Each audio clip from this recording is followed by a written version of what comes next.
Yes, people, it's Matt, aka the Doc in the Arena, the guy that will give you those medical takes on sporting topics. Now today, Newcastle versus Tottenham. A fan has a cardiac arrest in the stands during the game.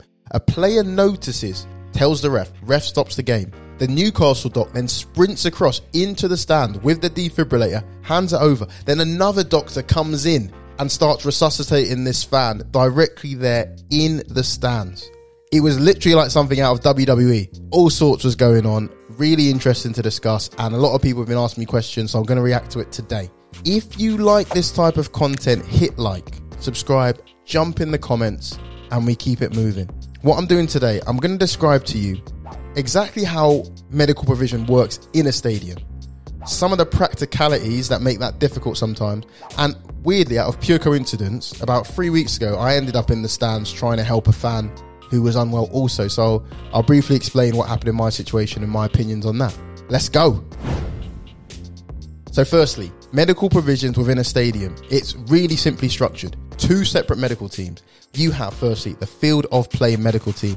That is anyone who's looking after the players and people involved in the match. The doctor would be me, the physio working with me, the doctor from the other team, the physio working with them, and anyone else within your pre-agreed protocols. They are the field of play medical team. You have your own medical equipment, you have your own ambulance, everything else. But separate to this, you have a completely different and separate stadium medical team, okay?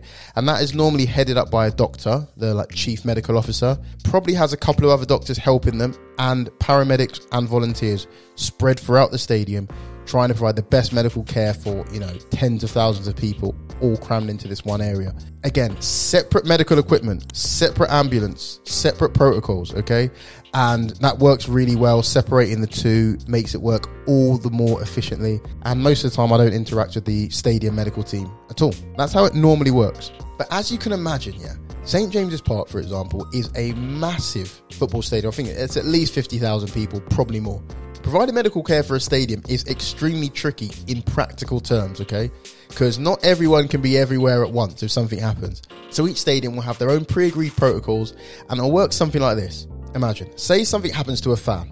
Another fan will flag down a steward. A steward will then radio, probably to the control centre, asking for medical assistance and explain their current location. If you can get the fan out of the stands, if they're feeling well but can walk out of the stand to the nearest medical checkpoint, that is the best thing you can do, because it's very, very difficult to provide medical care in a packed stand where there's loads of fans around, okay? But normally that's what would happen. Steward would call control room. Control room will send a first responder to find out what the heck is going on. And then we'll escalate as appropriate. Do we need multiple doctors? Do we need, who do we need? What do they need? They just need a little bit of water, they're feeling faint, or do they need more? With that having been said, we've seen what happened this weekend, okay? Where the doctor, the A&E doctor that was in the stand, and the Newcastle doctor combined to help out this fan, okay? Completely off script. Just thinking about it from my experiences, this does make sense, okay? Ultimately, doctors have a duty of care. All healthcare professionals have a duty of care. And if there is an emergency going on and you think you can help, you kind of have a duty to help. In this instance, the information relayed was that a person had collapsed, completely collapsed, and there was chest compressions going on. So we have to assume this patient's essentially in cardiac arrest and dead.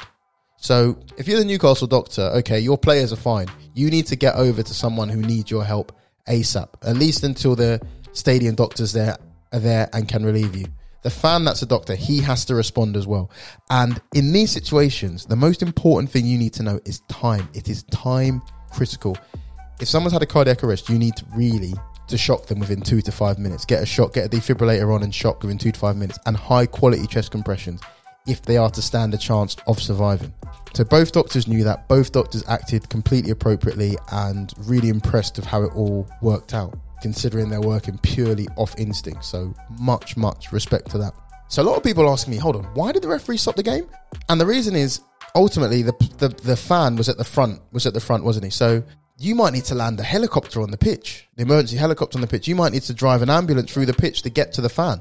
So you have to stop it from there. You cannot have chest compressions going on while the players are playing and watching that going on. That's not appropriate. Equally, in reverse, it is not appropriate to be giving resuscitation while a match is going on. What if someone scored and fans are celebrating around while you're doing chest compressions? It's just not the right thing to do.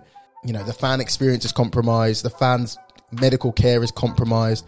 It's just not the right thing to do. So it was a great decision to stop the game, and it does happen from time to time. Speaking of it does happen, this literally happened to me weirdly about 3 weeks ago. I'll explain it briefly.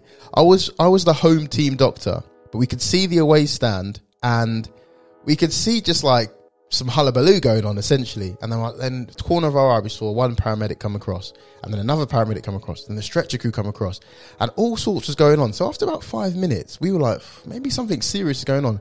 So waved down the ref, and off we went into the stands. When we got there, the problem was the fan had basically collapsed, but collapsed sideways. So it was lying sort of sideways in between 2 rows of seats, and it was proving difficult to get the fan out so we can assess him and do X, Y, and Z. It was myself and 2 physios that were pitch side and some of the St. John's ambulance all worked together with a away fan actually to get this fan out. We could assess him. Turns out he had an epileptic fit. The guy wasn't dead or had a cardiac arrest, and he got good medical care. It was a bit of a surreal experience. Firstly, I was getting battered by the away fans. You know what I mean? You come in to try and help. You're still getting battered by the away fans. That shows the tribalism that is football. But, you know, they did all settle down after a while. Secondly, it's really disorienting trying to give medical assistance in that situation. It's really, really disorienting despite your training, no matter how many years and years of training you have. Really disorientated, really difficult. And I've got a lot of respect for stadium doctors who work and have to adapt to a lot of situations. Listen, I hope you enjoyed that video and it gave you a little bit of insight. I'm always open for questions. Jump on the Discord, jump in the comments, and I'll get back to you as soon as I can. Other than that, listen, I'll see you on the next video and hope you enjoyed. Ta-ra.